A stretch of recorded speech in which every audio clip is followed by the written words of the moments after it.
কঠোৰ পৰিশ্ৰম আৰু অধ্যৱসায় হৈছে সফলতাৰ মাপকাঠি।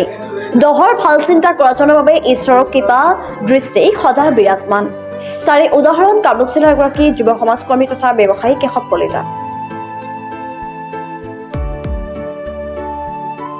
ছাত্ৰ অৱস্থাতে মানৱ সেৱাৰ সপোন দেখা কেশৱ কলিতাৰ ইচ্ছা আছিল চিকিৎসক হোৱা, কিন্তু পাৰিবাৰিক দায়িত্ববোধ আৰু অভাৱৰ বাবে সেই সপোন পূৰণ নহল।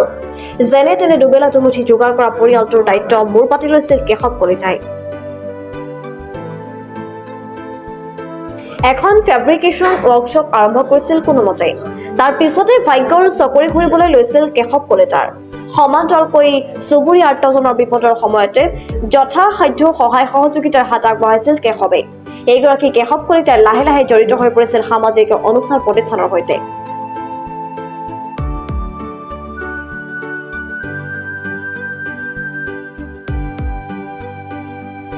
সমাজকৰ্মী হিচাপে জনপ্ৰিয় হ'বলৈ ধৰিলে কামৰূপ জিলাত। আজি তেওঁৰ ব্যৱসায়ৰ পৰা উপকৃত শতাধিক পৰিয়াল। অৱশেষত কেশৱ কলিতাৰ মানৱ সেৱা সমাজ সেৱাৰ কাম কাজত দৃষ্টিগোচৰ হ'ল GHRPF ৰিচাৰ্চ ইনষ্টিটিউটৰ কৰ্তৃপক্ষৰ। কেশৱ কলিতাৰ সমাজ সেৱা স্বীকৃতি স্বৰূপে ডক্টৰেট ডিগ্ৰী প্ৰদান কৰাৰ প্ৰস্তাৱ দিয়ে প্ৰতিষ্ঠানখনে। সৰুতে মানৱ সেৱাৰ সপোন দেখা যুৱকজনে লাভ কৰিলে ডক্টৰেট উপাধি।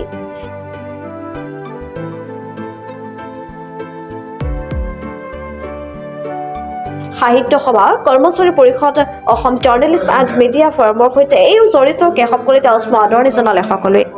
ডক্টৰেট ডিগ্ৰী লাভ কৰি কেশৱ কলিতাই ক'লে, যি পাৰিছো সমাজৰ বাবে কৰিছো, আগলৈ মোৰ দায়িত্ব আৰু বাঢ়িল। গুণমুগ্ধ কৃতজ্ঞতা জ্ঞাপন কৰি ডক্টৰ কেশৱ কলিতাই ক'লে এনেদৰে।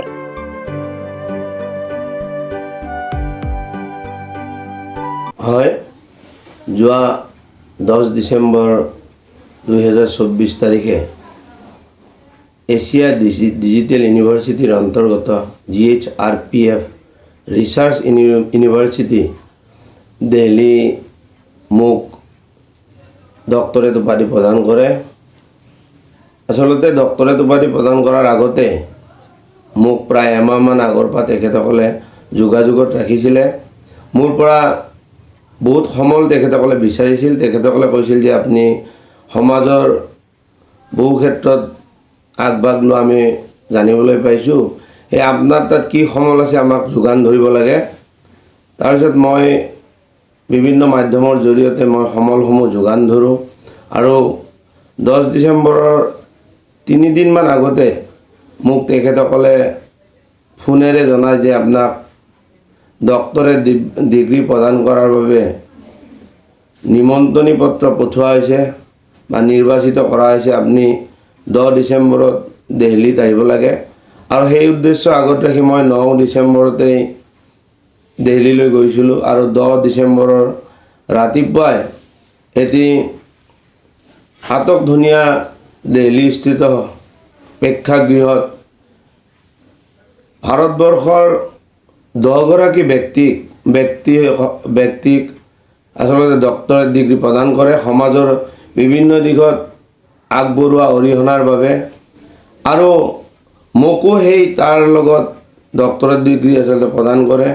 আৰু মই ডক্টৰেট ডিগ্ৰী লাভ কৰাৰ পিছতেই যথেষ্ট উৎফুল্লিত হৈ পৰিছিলোঁ। মই যেতিয়া নিমন্ত্ৰণী পত্ৰ পাইছিলোঁ তেতিয়াও মোৰ অকণমান সন্দেহ আছিলে যে দিল্লীত কি ধৰণে মোক ডক্টৰেট ডিগ্ৰী প্ৰদান কৰিব বা এইটো কথাটো সত্যনে মিছা। মই সেইকাৰণে এই কথাটো কাৰো আগতেই প্ৰকাশ কৰা নাছিলোঁ, মাত্ৰ সহধৰ্মিনীক বাহিৰে। আৰু সহধৰ্মিনীক জনাই মই আচলতে দিল্লীলৈ উৰা মাৰিছিলোঁ। আৰু দিল্লীত মই যিটো হলত উপস্থিত হৈছিলোঁ আচলতে মই খুব নিজকে গৌৰৱান্বিত অনুভৱ কৰিছিলোঁ, কিয়নো ভাৰতবৰ্ষৰ বহুকেইগৰাকী স্বনামধন্য ব্যক্তি আহি তাত উপস্থিত হৈছিল।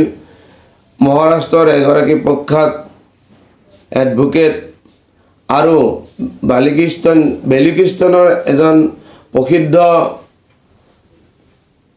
ৰাজনীতিবিদক তেখেতসকলে আমন্ত্ৰণ কৰিছিল। আৰু এই দুগৰাকী মহান ব্যক্তিৰ হতুৱাই আচলতে মোক ডক্টৰেট ডিগ্ৰীৰ প্ৰমাণ পত্ৰখন প্ৰদান কৰিছিল।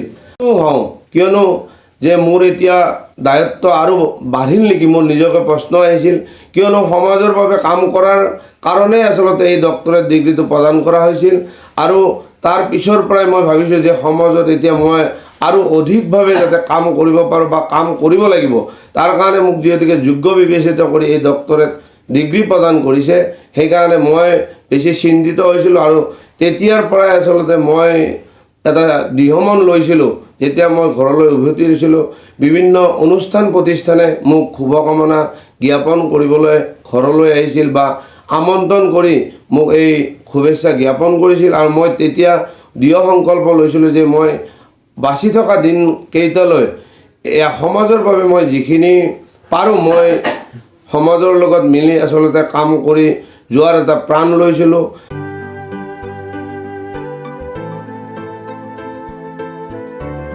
News Desk Report, Prototype Digital.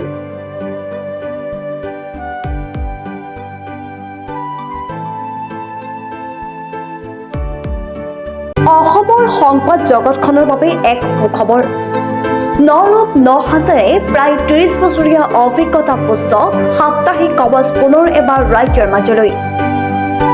স্বত্বাধিকাৰী প্ৰণীতা কলিতাৰ দ্বাৰা প্ৰকাশিত আৰু অমৰজ্যোতি প্ৰিণ্টাৰ্ছ গুৱাহাটী কমাৰ্চ কলেজৰ বিপৰীত ফালে মুদ্ৰিত। আমাৰ ঠিকনা মুখ্য কাৰ্যালয় অসম ফৰেষ্ট স্কুল হৰিমন্দিৰ পথ গুৱাহাটী আৰু অস্থায়ী কাৰ্যালয় কলিতা মাৰ্কেট বিজয়নগৰ কামৰূপ অসম। মোবাইল নং 9435114666 আৰু 7024722813। Mail ID probhatiahom@gmail.com।